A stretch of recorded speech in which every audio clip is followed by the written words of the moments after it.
आज हमारे सामने एक्सरसाइज 10.4 का क्लास 9 का क्वेश्चन नंबर 4 है, जिसको हम लोग देखेंगे कैसे बनता है।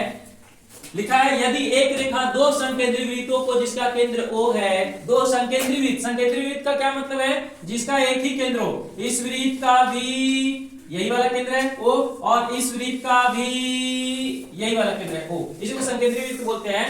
कह रहा है केंद्र O है, A B C और D पर प्रतिच्छेद करते हैं, है ना। तो सिद्ध कीजिए कि AB बराबर CD है। एक इधर से एक रेखा खींचा गया है जो कहां पे A पे B पे C पे और D पे प्रतिच्छेद किया गया है। तो सिद्ध करना है कि AB बराबर CD है, यानी कि हमारा ये जो AB है वो CD के बराबर में है, ऐसा हमको सिद्ध करना है। सबसे पहले हम लोग कुछ भी नहीं करेंगे, यहाँ से एक परपेंडिकुलर ड्रॉ कर देंगे इस पे।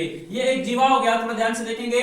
इस वृत्त के लिए हमारे पास BC एक जीवा हो गया और ये बड़े वृत्त के लिए भी हमारा AD जो है ये भी एक जीवा है। हम लोग क्या किए हैं, O से एक परपेंडिकुलर लाइन ड्रॉ किए हैं, किस पे, जीवा पे। हम लोग पहले लिख देंगे कि करना क्या है, हमको सिद्ध क्या करना है, लिख देते हैं।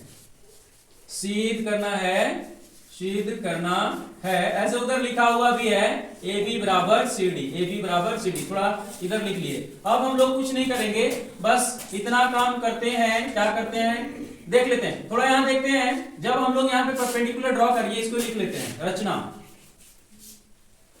O, यहां पे कुछ लिख देते हैं M, OM लंब किस पे, AD खींचा, OM से लंब खींचिए किस पे, AD पे। अब हम लोग थोड़ा सा देखते हैं कि हमारा ये BM जो है MC के बराबर हो गया। लिख देंगे BM जो है वो किसके बराबर हो गया, MC का। ये कैसे हो गया, BM और MC बराबर कैसे हुए, जब हम लोग किसी भी वृत्त के केंद्र से उसके जीवा पर लंब डालते हैं तो वो जो लंब है उस जीवा को दो बराबर भागों में समद्विभाजित करता है, बांट देता है। हम लोग लिखेंगे, लिख देते हैं कारण में, वृत्त के केंद्र से, वृत्त के केंद्र से जीवा पे डाला गया लंब जीवा को समद्विभाजित करता है, जीवा को समद्विभाजित करता है, ऐसा कारण दे दिए और इसीलिए हमारा ये हो गया। इसको इक्वेशन 1 लेट कर लेते हैं। आगे थोड़ा और देखते हैं ध्यान से।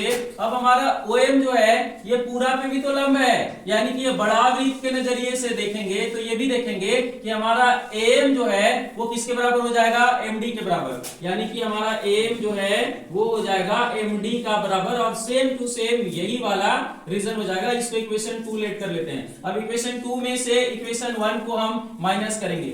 लिख देते हैं समीकरण 2 से 1 को घटाने पर समीकरण 2 से 1 को घटा दे। 2 में क्या है, AM और MD, AM is equal to MD और पहला वाला क्या है, BM is equal to MC, BM is equal to MC। अब ये माइनस करते हैं, AM में से BM को घटाते हैं। थोड़ा ध्यान से देखेंगे, AM जो है ना इसमें से पूरा में से BM को घटा देते हैं तो क्या बच गया, AB, इधर हो गया AB। और थोड़ा ध्यान से देख लेते हैं, ये जो MD है ना, MD इसमें से MC को घटाना है, MC यहाँ पे MC, ये पूरा में से इसको घटा दे तो क्या बच जाएगा, ये CD। थोड़ा ध्यान से देखेंगे कि क्या यही हम लोगों को लाना था, AB is equal to CD, AB is equal to CD। इतना आसान क्वेश्चन था यार, पता ही नहीं चला। Thank you.